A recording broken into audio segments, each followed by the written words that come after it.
Welcome to Dream Farm. This week I want to talk about the equipment that I'm going to be using on the farm this year. And it does take time to put this gear list together.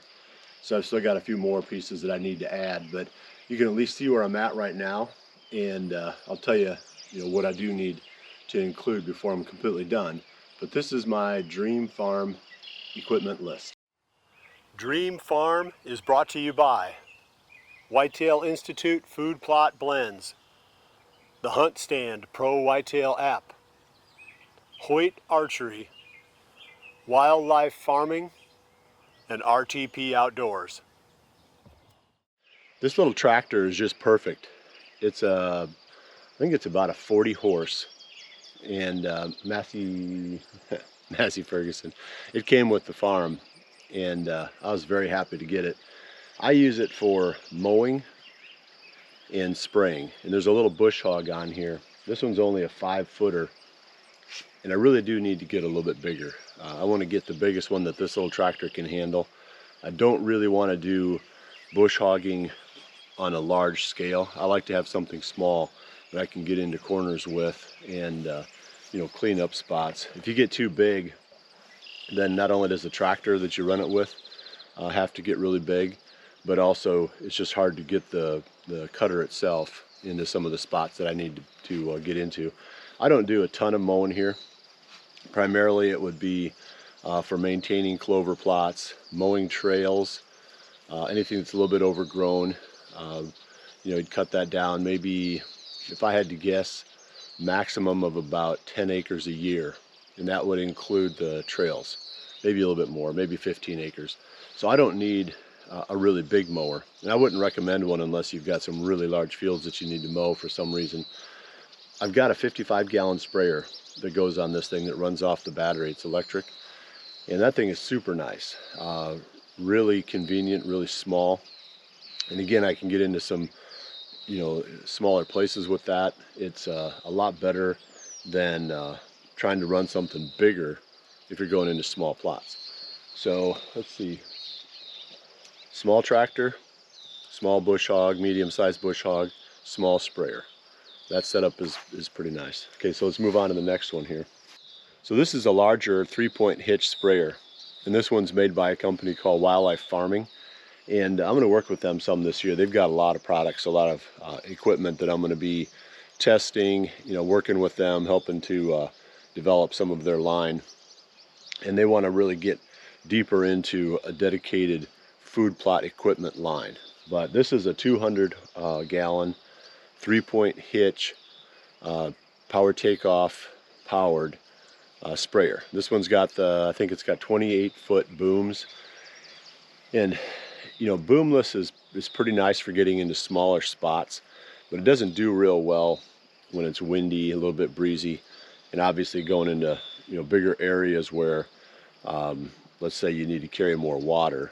Something like this is nice. You could get the boomless option for this. I went with the booms just because I've had good luck over the years. I just feel like at the end of the spray pattern with the boomless, you get pretty questionable kill rate out there because the water particles have to be so big in order to carry that far that you don't get real good coverage. That's why I like the boomed version, because I feel like you get better coverage throughout. Okay, so that's maybe not necessarily a absolute requirement, because I could get by on the little 55-gallon boomless on that small tractor. It's just tougher when you've got a lot of acres to cover. So this will be nice on certain days. My go-to will be that 55-gallon sprayer. This is another one that I'm working on with Wildlife Farming. They've been producing this for a little while, and I haven't had a chance to use something like this before. It's a 3-in-1 soil conditioner. And the idea is to take a field or an area that hasn't been in production before. Like a lot of this farm is pasture, and a lot of the fields that I'm trying to make food plots out of are really bumpy, and they're not very smooth at all as far as like getting the drill to run over those. So this would be the perfect solution for that. Once I get the fields all smoothed out and cleaned up, I wouldn't have as much use for doing maximum tillage with something like this as what I will right now for the first couple of years. And then I'll probably go into more of a no-till cycle. In fact, that brings up, one of the things that I do need to add to my list, and that's a small tiller. I've had really good success over the years, especially when clover starts to play out, to kill it and then till it into the ground and then plant brassicas into those plots. So I do need to add a tiller at some point, because this won't serve that purpose. This only really does well if the field that you're going into is dead and then you just got mostly dirt that you're moving around and smoothing out and leveling out. But I'm sure it'll do a really nice job with that, and I've got definitely some spots where that's going to come in very handy. So that's the Wildlife Farming 3-in-1 soil conditioner. The next piece I'm going to talk about is the RTP G8. This is the go-to for planting any food plots that are bigger than just the little hidey hole or little staging area plots. This is a no-till drill, and it will handle everything from clover up to oats, beans, any of the blends. I ran the Whitetail Institute blends through there this spring already, the power plant, and it's got a lot of storage capacity, as far as like how much it will carry. I can't remember what the final number was, but I've been using these for a number of years now, and one year I planted 92 acres of soybeans with one of these little 8-foot drills. I did my commercial fields that year too. So you can cover a lot of ground with them, but obviously if you're a real farmer, you want something bigger than this. But this does a really nice job for all the stuff that I need here, except when I'm going back in and say reconditioning or reclaiming a clover plot, tilling it up and putting it into brassicas for a year, and that cycle. I really like a tiller.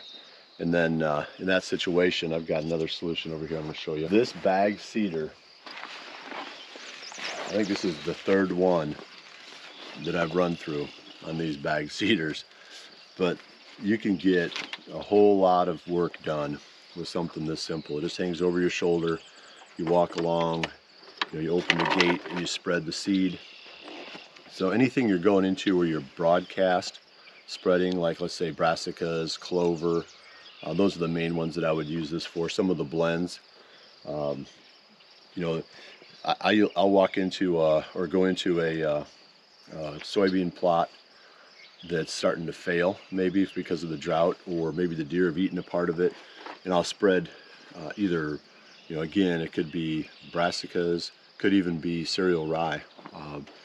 You spread this out, and then that, the next rain will get that germinated, and it will start growing even in some of these plots that haven't completely failed but are starting to thin out.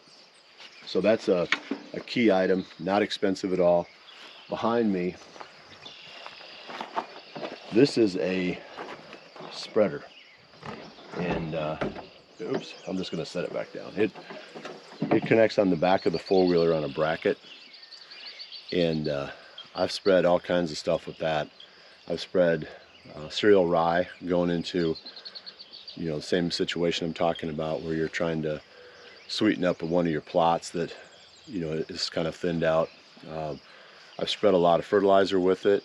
I've spread lime with it, pelleted lime.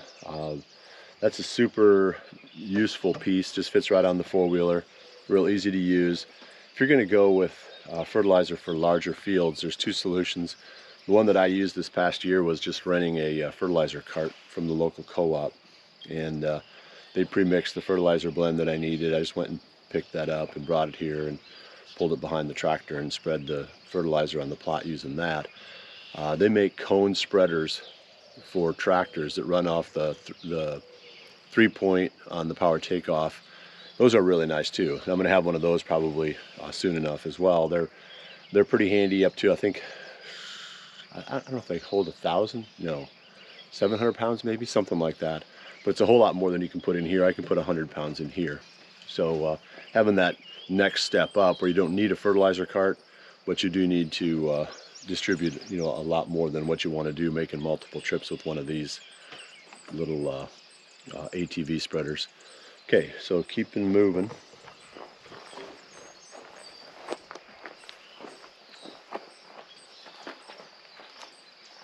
So I've got a bunch of just accessory items in here, and got my chainsaws.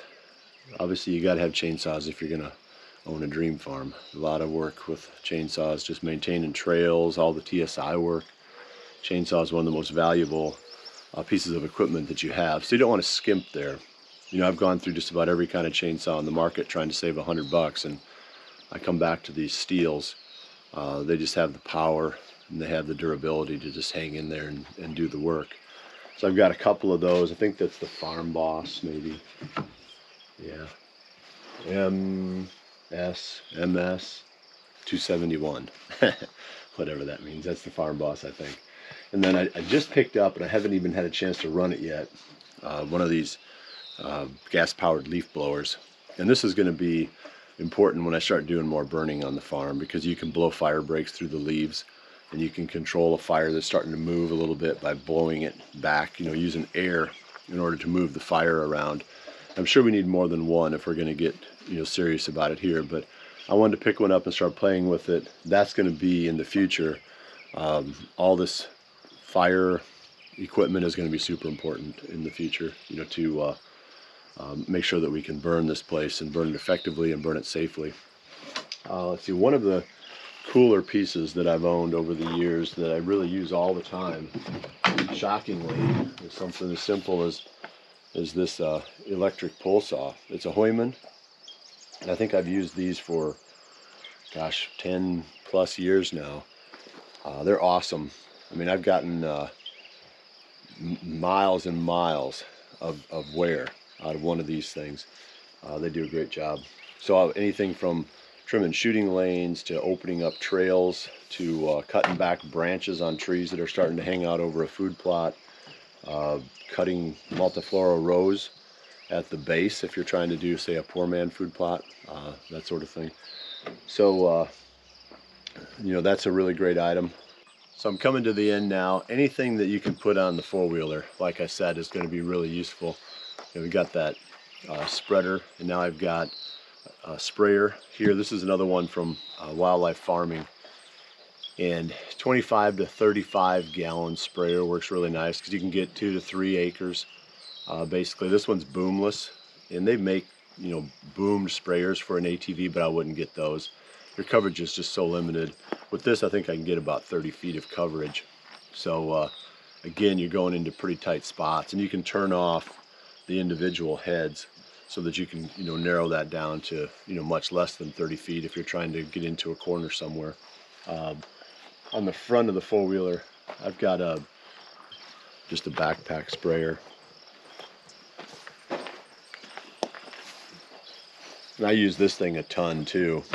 This is just some generic one I picked up on Amazon, but the you know, I mean, everything from just spot spraying weeds. We sprayed around the trees that we planted this spring with a chemical called clethodim, and it kills the grass but won't kill the trees. So just having, you know, the versatility of being able to put something on your back where you don't have to be able to get to it with the four-wheeler or the tractor, and where you can spot spray. This thing is really, really nice for that. So I think we've covered. I mean, you can see you got the redneck cabin behind me here. We're going to come back and talk about that at some point. I mean, that's a really cool product now that Redneck is making, that you can go to the redneckblinds.com website and you can check that out. But we'll talk about it. We'll do a review on that. But I'm going to have that out on the farm here within the next few weeks too. Oh, a couple more pieces that I'm going to have before I'm completely done here is pallet forks for the tractor and pallet fork extenders. And those are really nice for moving stuff around, like even setting blinds, you know, up on top of trailers. I've got 2 blinds here, and you know, I want to put those on trailers eventually, but you know, it's so much easier just to have, you know, the forks to slide under it and lift it up with the tractor than try to figure out some other way to get it up on top of there. So let's go back and kind of take one last big picture look at this whole thing, and then we'll wrap up. Well, you can see the lineup behind me. There's not a whole lot of stuff here, but you know, it's important to have the right equipment because it's super hard to do this job without the right stuff. And you can get by on a budget. You know, the only thing here that really costs very much money is the drill. And I like that because it's no-till. You can make one pass, you've got all your seeding done, you conserve subsoil moisture. Just does a really nice job. It's quick. I would recommend stepping up to one of those, when you can. And then the tractor, of course, has to be a little bit bigger in order to carry that. And they make smaller drills, though. They do make 5-footers. So I probably could find one that was small enough to run off that little Massey. So you don't necessarily have to go to the 8-foot drill in the bigger tractor. So you can get by on a reasonable budget and do this well. Well, I appreciate you joining me. And I'm looking forward to seeing the comments on what other people use and what other people have found to be useful on their farms. And we'll see you right back here in another week for the next episode of Dream Farm. And remember to always dream big.